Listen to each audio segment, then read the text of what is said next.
दुर्गा नदी के किनारे बसा एक गांव फूलपुर। गांव में कुछ 100-150 लोग रहते थे। अंजलि, जो कि पास ही के जिले में रहती थी और 12वीं पास कर चुकी थी, उसके पिताजी ने बेटी को जल्दी विदा करने के लिए उसकी शादी फूलपुर गांव के मुकेश से करवा दी थी। मुकेश कभी स्कूल नहीं गया था और इस कारण वो पढ़ा लिखा नहीं था और बाकी गांव वालों की हालत भी मुकेश जैसी ही थी। मुकेश के घर में उसके माता पिता भी रहते थे। सासू माँ, मैं बाहर मंदिर तक जा रही हूँ, आधे घंटे में आ जाऊंगी। अरे अभी कहीं जाने की जरूरत नहीं है, चुपचाप जाके रसोई में रात के खाने की तैयारी करो। और ये घूंघट क्यों हटा लिया है तुमने? क्या पता नहीं कि इस गांव में औरतें बिना घूंघट के नहीं रहती? रात में अंजलि छत पर जाकर अपनी मम्मी से बात कर रही होती है। तभी गांव की 3-4 औरतें उसे देख लेती है और दरवाजे पर आकर उसकी सास से शिकायत करने लगती है। और क्या हुआ? अरे छत पे तो देखो, आपकी बहू मटक मटक के किसी से फोन पर बात कर रही है। दिन भर फोन पे लगी रहती है। अरे कल तो मंदिर के पास वो क्या कहते हैं, सेल्फी ले रही थी। शहर की बहू रखना अच्छा शान की बात है, पर देखना इसके लक्षण से ये तो तुम्हारे परिवार को बदनाम ना कर दे। ये पहली बार नहीं था जब सास से गांव के लोगों ने अंजलि की बुराई या शिकायत नहीं की हो। अब तो ये रोज की बात थी। अंजलि ये सब सुन लेती है। जब वो नीचे जाती है तो मुकेश भी वहां आ जाता है।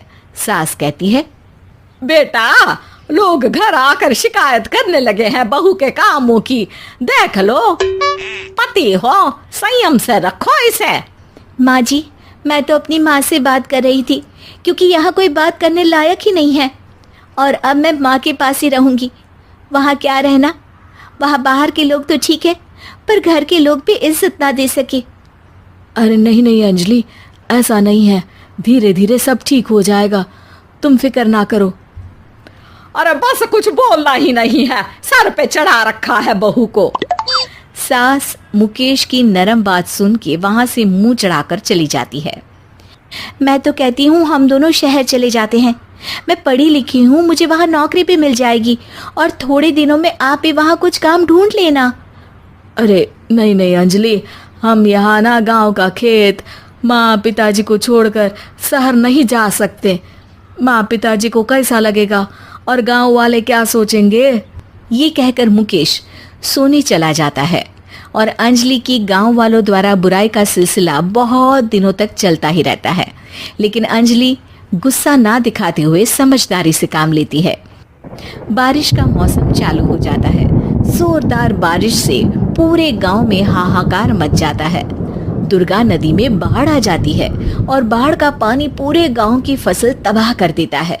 फसल की ये हालत देखकर गांव वाले निराश हो जाते हैं और बात तो यहाँ तक पहुँच जाती है कि कुछ लोग तो अंजलि को इस सब का दोषी ठहरा देते हैं। अरे पूरी फसल तबाह हो गई, पता नहीं किसकी नजर लग गई है। अरे जब से चौधरी परिवार में ये शहर की बहू आई है ना, तब से ही गांव की शांति चली गई है। इसके कर्म कांड से माँ दुर्गा नदी भी खुश नहीं है। ये सब सुनकर बेचारी अंजलि रोते हुए अपने घर चली जाती है। कुछ दिन बाद सभी गांव वाले अपनी फसल का मुआवजा लेकर अपने अपने घर आते हैं। मुकेश भी 1500 लेकर आता है। अंजलि को जब पासबुक दिखाता है तो अंजलि हैरान हो जाती है। अरे, ये पासबुक में तो उन्होंने 4000 की एंट्री करी है और आपको सिर्फ 1500 दिए। सच में? अरे वो सरकारी अफसर आपको बेवकूफ बना रहे हैं।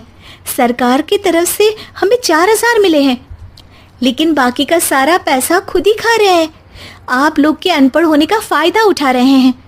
ये सब सुनकर मुकेश परेशान हो जाता है लेकिन अंजलि उसे हिम्मत से काम लेने को कहती है और सुबह होते ही मुकेश को पंचायत कार्यालय ले जाती है और साथ में गांव के और लोगों को भी। आप सरकारी बाबू क्या गांव के लोगों को बेवकूफ समझते हैं? आपको क्या लगता है ये पढ़े लिखे नहीं है तो आप कुछ भी मनमानी करेंगे? ये बेचारे दिन रात इतनी मेहनत करते हैं, ये हमारे अन्नदाता हैं और आप इनके साथ ऐसा धोखा करते हैं। अरे क्या बके जा रही है ये लड़की, किस धोखे की बात कर रही है? अपने कांड करके नदी माँ को नाराज करके हमारा नुकसान करके इसे चैन नहीं मिला क्या? सरपंच जी, इन सरकारी बाबू ने मुझे बेवकूफ बनाया है और मेरे हिस्से के पैसे खुद चट कर गए। बस ये सुनते ही सरपंच वहां से दुम दबाकर भाग जाता है। पता चलता है कि जनपद अधिकारियों ने गांव के सरपंच के साथ मिलकर सबके साथ धोखा किया है। सब लोगों का विरोध शुरू हो जाता है और आखिर में अधिकारी सब गांव वालों के हिस्सों के बचे हुए पैसे उन्हें लौटा देते हैं और कई दिन तक सरपंच गांव में लौटता ही नहीं। अंजलि, तुम नहीं होती तो हम गांव वालों को तो पता ही नहीं चलता कि ये हमें हर बार बेवकूफ बनाते हैं। हाँ हाँ अंजलि बेटी, हमें माफ कर दो। हम सब तुम्हें बुरा भला कहते रहे, लेकिन तुमने ही आज हमें बेवकूफ बनाने से बचाया है। हमें तुम पर गर्व है बेटी। अब समझ आया कि सरपंच तुमसे नहीं, तुम्हारे पढ़े लिखे होने से नफरत करता था। क्यों ना इस बार हम अंजलि को ही सरपंच पद के लिए चुन ले? क्या कहते हो गांव वालों? पढ़ी लिखी सरपंच। बस पूरा गांव अंजलि के लिए ताली बजाता है और अंजलि की सास उसे खुशी से गले लगा लेती है।